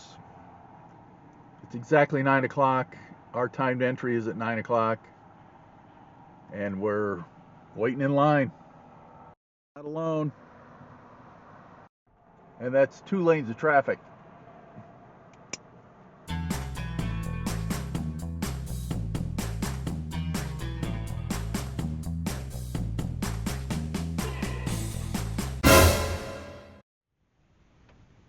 Here at home, when I'm biking on the bike roller, I have 11 different posters that I can hang at the end of the hall to give myself the illusion that I'm riding down a road. Do you recognize this one? Maybe not this part of it.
To get the packed parking lot.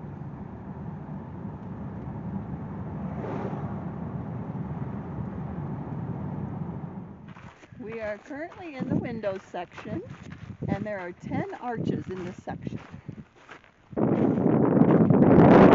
We'll be at Double Arch. And for both of us, this is our favorite arch.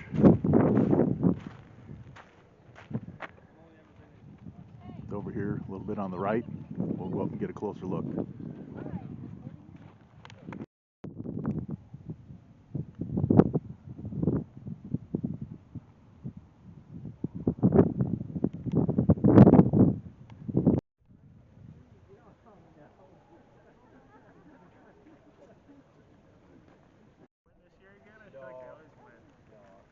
It's been like 6 or 7 years.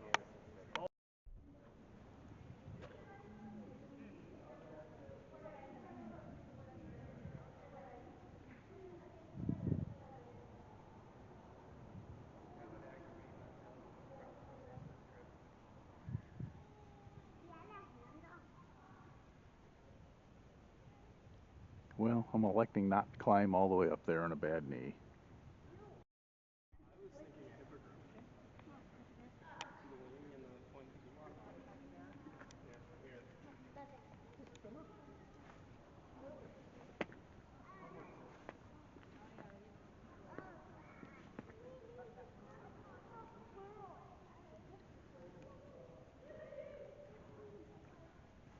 And of course, for the Indiana Jones fans, this is the place where they filmed kind of one of the opening scenes of Indiana Jones and the Last Crusade.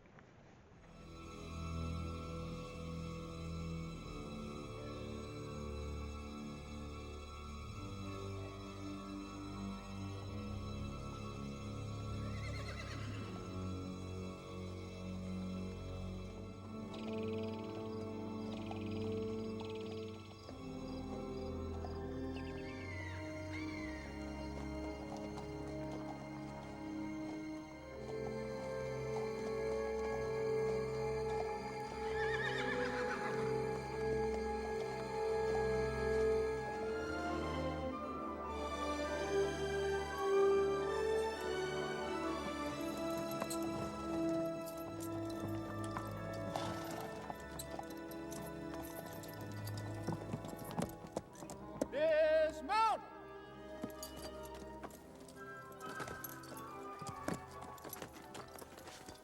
Herman's horse sick.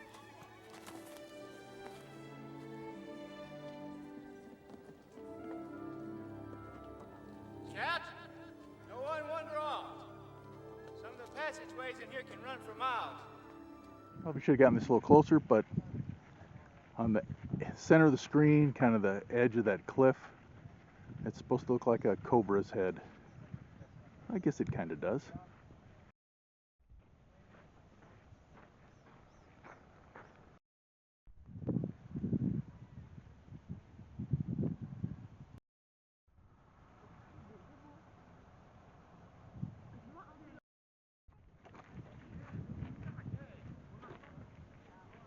Don't know how well you can see all those people, but it's at least one tour bus full.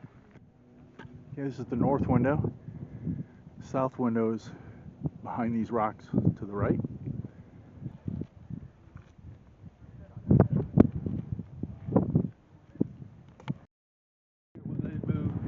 Okay, into the wind through the north window.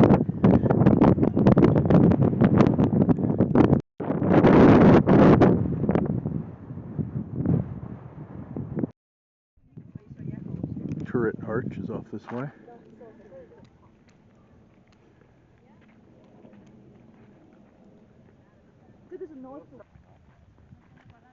And the south window.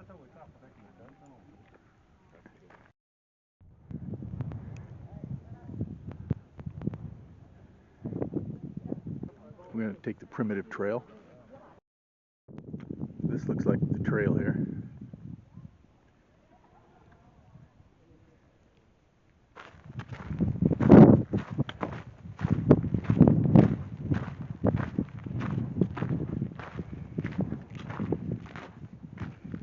Now you can see both arches from the other side.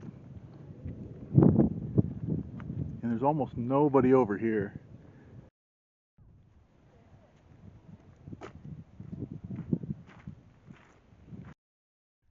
This is funny, we've kind of lost the trail. There aren't any cairns, the rock markers. So I'm not sure where it goes. The last sign, we followed the last sign. Anyway, it's cool.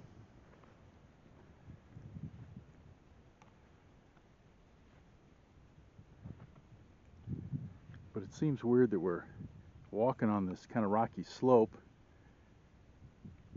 when there's nice flat ground down here. But again, nice view.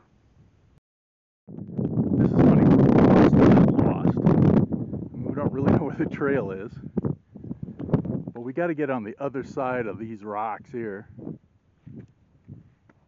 So it's got to go up right through here somewhere. Because the only other way is around here. I don't see any kind of a trail there. Well, this is called a primitive trail. I don't really know what that means, other than it's not kind of paved or all the crushed gravel like it is out in the middle of the window section. But it's just not marked very well. Not marked with little signs or not marked with the rock cairns. So I think we're just going to turn around and go back the way we came. Okay, a couple of couples came by, so we're going to follow where they went. But if you were looking this way, would you think that the trail went straight ahead, the way we did? Or do you think it goes up this way? It looks like the correct way is uphill. Okay, I'm wrong again. We missed the turn way back here, somewhere. So it's pretty obvious where the trail is now. Or is it? All the other people are up there. I don't know if you can see them up by that big thumb of a rock. So we'll see. Yeah, still looks promising.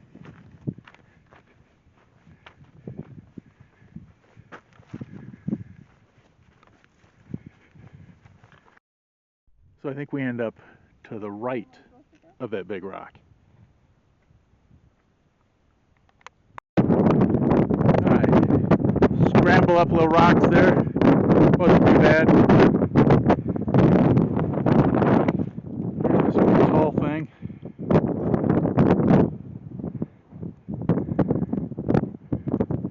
Now we go down this way.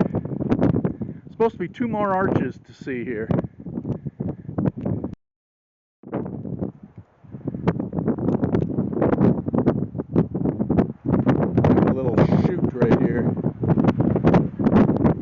Well, we got people behind us that'll scramble down this like nothing.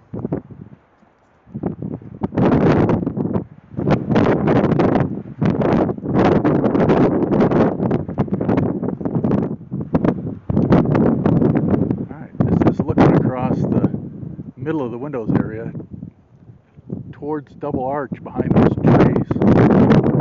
Can't really see it though. It's a very small arch over that way.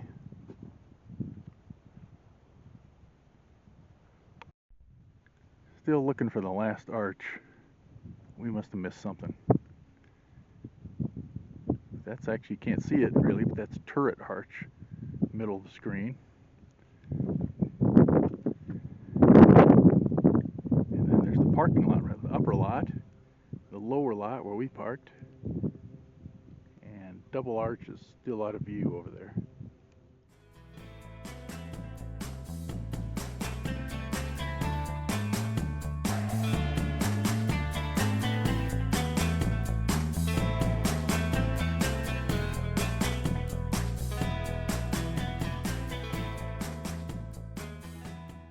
They look like camels.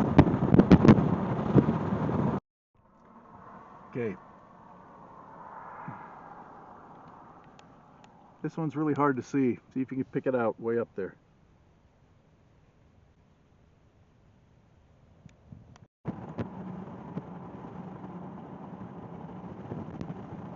Next up is a stroll down Park Avenue.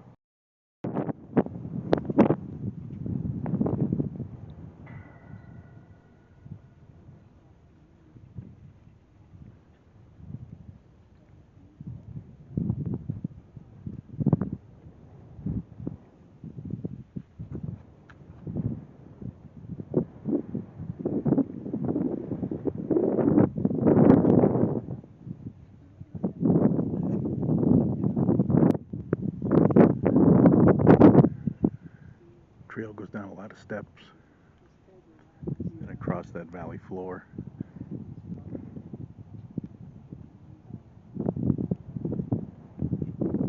It looks like a cool walk, but because of all those steps and my bad knee, I think we're going to move on.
We're on the Devil's Garden Trail.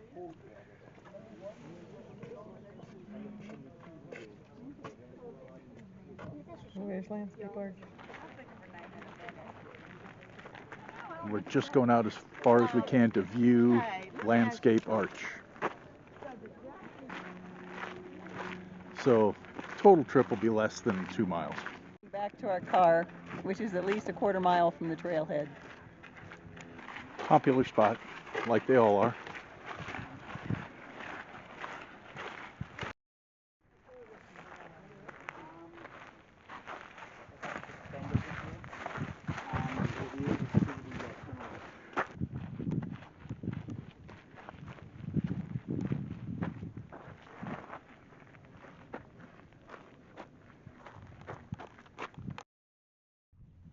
We decided to take a spur to see some other stuff, a couple other arches.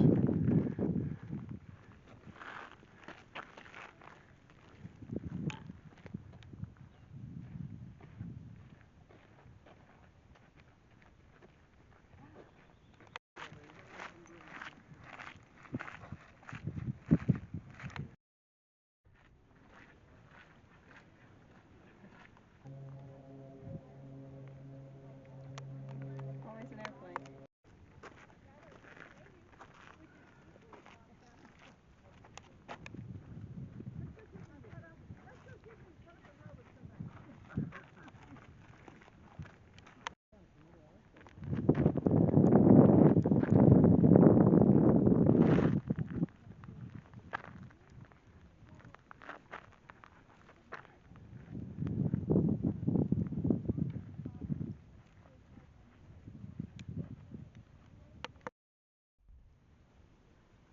This is as close as you can get without being right under it.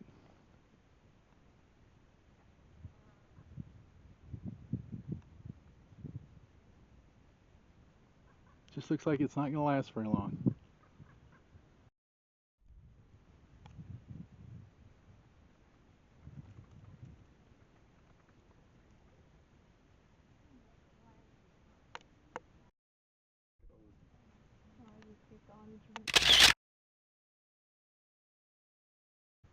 On the way back.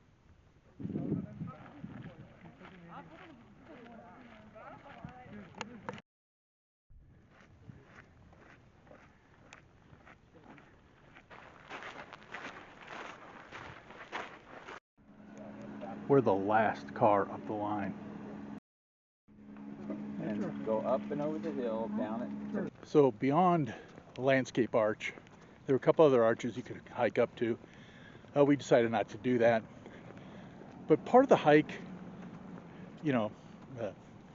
50 feet of it, maybe, well, probably more than that, but was up, kind of up the top of one of these rock spines. And from a distance, it looked a little chimney tops-esque. It almost looked, like they're climbing straight up. And it looked kind of scary. But I'm sure it wasn't that bad, and I'm pretty sure chimney tops was tougher. I didn't film any of it because I just didn't want to look at it later and think, man, I wish I would have done that. All these things look like spires from one angle, but then when you kind of drive around, you realize they're all big fins.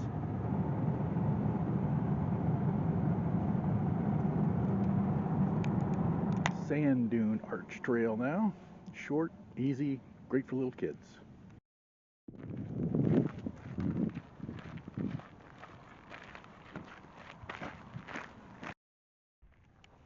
Yeah, I believe Broken Arch is got to be way over there, but we're going to go this way.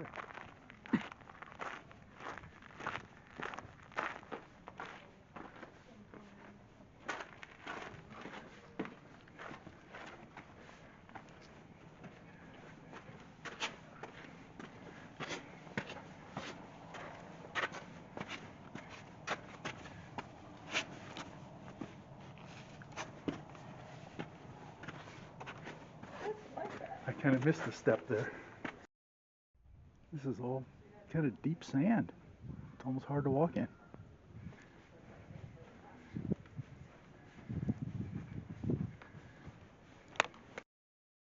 There we go. Gotta wait our turn here. I don't know if this goes either way or not, but I don't think we're gonna try to climb the rocks.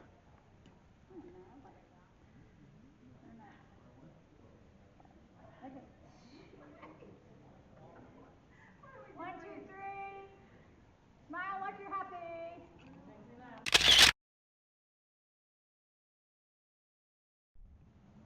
See if you can pick out that arch kind of near the end of the row of rocks.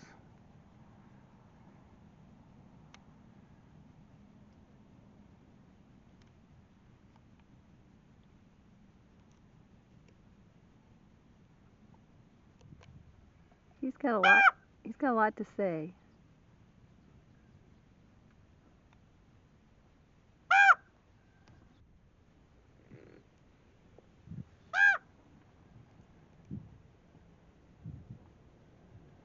Hello.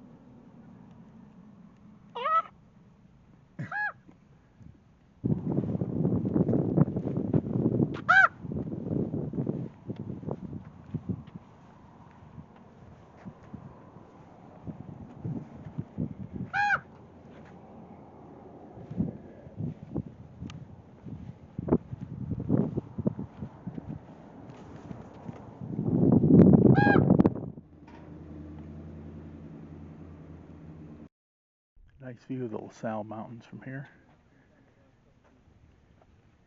And I believe just behind these rocks over here is the window section. I don't have it.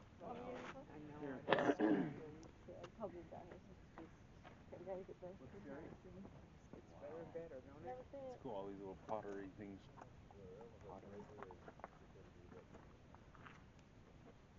So you can't go into the fiery furnace without a permit because it's just plain dangerous. This road's not very good, but we're not going very far. Okay, this is the wrap up for our great Utah trip. What are your comments? It is beautiful. The state parks were just as beautiful as the national parks. We ran into some of the same people as we went from park to park, which was kind of funny to meet up with them again. Everyone was really nice about taking pictures, and then we would take their pictures, so it was a great trip. Yes, I definitely enjoyed it too. We can knock off one more national park at Great Basin, and then went to the national parks that we've been to before. Capitol Reef was great again. Did a new hike we hadn't done there. Bryce Canyon was really cool, and we did a new hike there we hadn't done. We just finished a day in Arches. Did some things that I don't remember doing before. We skipped the Delicate Arch hike, a long 3-mile uphill hike, but I still got in pushing 15,000 steps today, so we definitely did enough. And then, yes, the state parks were all really good. Couple I liked the most was one in actually in Nevada at Cathedral Gorge, where they had slot canyons, and then Goblin Valley was just really impressive. You could wander around all day through Goblin Valley amongst all the rock formations and spend hours, and it would be great. So I was just impressed with that. Otherwise, the only other comment is, which I think I commented on earlier in the video, is some of the scenic drives are just really scenic. In fact, the entire state, there's hardly a place to drive that we've been to where it wasn't scenic. So just really impressed. You can drive all over the place, and it just looks so much different than Iowa. But the last thing we're doing here is we're going to take a look at Fisher Towers, which is back here, and we're about 20 miles north of Moab. And the only reason we came up here is because I've seen this as a backdrop in old black and white John Wayne movies. So it's just somewhere that I wanted to go. So with that, happy travels, and we'll see you in the next one.